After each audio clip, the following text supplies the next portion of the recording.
മൂത്തേടത്തുകാവ് ഭഗവതി ക്ഷേത്രത്തിലെ നടതുറപ്പ് മഹോത്സവം ഭക്തി സാന്ദ്രമായി. മേടം 1 വിഷുനാളിൽ ഇരുതേങ്ങ സമർപ്പണത്തിനും അരിയേറിനു ശേഷം മധുരാപുരിയിലേക്ക് പോയ കർണകി 3 മാസങ്ങൾക്ക് ശേഷം കർക്കിടകം 1 കാവിലമ്മയായി തിരിച്ചെത്തിയതോടെയാണ് ക്ഷേത്രനട തുറന്ന പതിവ് പൂജകളും ദർശനവും പുനരാരംഭിച്ചത്.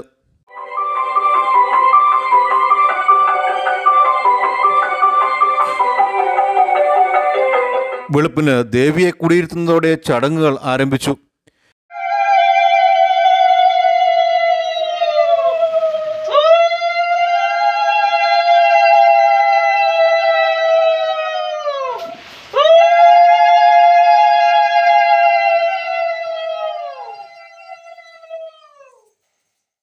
വിശേഷാൽ അഭിഷേകങ്ങളും തോറ്റംപാട്ട്, കളമെഴുത്തുപാട്ട്, വിൽപ്പാട്ട്, വലിയ തീയാട്ട്, വലിയ ഗുരുതി എന്നിവയും ആചാരപ്രകാരം നടത്തി. ചടങ്ങുകൾക്ക് തന്ത്രി മോനാട്ടുമന കൃഷ്ണൻ നമ്പൂതിരി, മേൽശാന്തി പ്രേംകുമാർ ഏമ്പ്രാന്തിരി, കണ്ണികുളം ശങ്കരനാരായണൻ നമ്പൂതിരി, പുല്യാട്ട് രാമൻ ഭട്ടതിരി, വാസുദേവൻ നമ്പൂതിരി തുടങ്ങിയവർ നേതൃത്വം നൽകി. തീയാട്ടിന് തലയാടം ശശിധർ ശർമ്മ ആചാര്യനായി. പൗരാണികമായി ചിലപ്പതികാരത്തിലെ കർണകി ദേവിയായും വൈദികപരമായി ശ്രീ പരമേശ്വരൻ്റെ പുത്രി ഭാവത്തിലുമാണ് മൂത്തേടത്തുകാവിലെ പ്രതിഷ്ഠാ സങ്കല്പം. ചിലപ്പതികാരത്തിൽ അധിഷ്ഠിതമാണ് മൂത്തേടത്തുകാവിലെ ആചാരങ്ങൾ. കർണകി തൻ്റെ ചിലമ്പ് വിറ്റ് പണം വാങ്ങുവാനായി ഭർത്താവായ കോവിലനെ അയക്കുന്നു. കോവിലൻ ചിലമ്പ് വിൽക്കാൻ ചോരൻ തട്ടാനെ സമീപിച്ചു. പാണ്ഡ്യനാട്ടിൽ വന്നാൽ ചിലമ്പ് വിൽക്കാമെന്ന് പറഞ്ഞ് തട്ടാൻ കോവിലിനെയും കൂട്ടി പാണ്ഡ്യനാട്ടിലെത്തി. കോവിലിൻ്റെ കൈവശമുള്ള ചിലമ്പ് പാണ്ഡ്യരാജാവായ നെടുഞ്ചെഴിയൻ്റെ പത്നിയുടെ മോഷണം പോയ ചിലമ്പാണെന്നും മോഷ്ടിച്ചത് കോവിലനാണെന്നും തട്ടാൻ രാജാവിനെ തെറ്റിദ്ധരിപ്പിച്ചു. നെടുഞ്ചെഴിയാൻ കോവിലിനെ കൊല്ലാൻ ഉത്തരവിട്ടറിഞ്ഞത് കണ്ണകി ദേവി മൂത്തേടത്തുകാവിലെത്തി ദേവിയെ ഉപാസിച്ചു. പാണ്ഡ്യനാട്ടിലെത്തി രാജാവിനെ വകവരുത്തുവാനും കോവിലിന് പുനർജന്മം നൽകുവാനും ദേവി കണ്ണകിയോട് ആവശ്യപ്പെട്ടു. ഇതിന് രണ്ടിനും ശക്തിയില്ലെന്നറിയിച്ചതോടെ കർണകിയുടെ ശരീരത്തിൽ ദേവി പ്രവേശിച്ചു. മധുര നഗരിയിലെത്തി അവിടം ചുട്ടുചാമ്പലാക്കിയതായി ഐതിഹ്യം.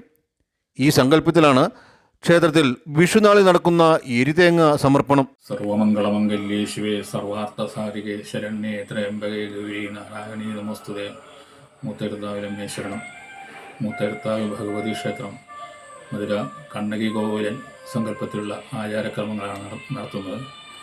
വിഷുനാൾ ദേവിക്ക് വലിയ തീയാട്ടും അതുപോലെ തന്നെ അത്താഴപ്പൂജയ്ക്ക് ശേഷം നടക്കുന്ന വലിയ ഗുരുതിയും ശേഷം വെളിച്ചപ്പാടും തീയാട്ടുണ്ണിയും ആയിട്ട് തീയാട്ട് വേഷത്തിൽ തന്നെ ദേവിക്ക് പ്രദക്ഷിണം വെച്ച് അരിയേറ് എന്ന ചടങ്ങ് നടത്തുന്നുണ്ട്.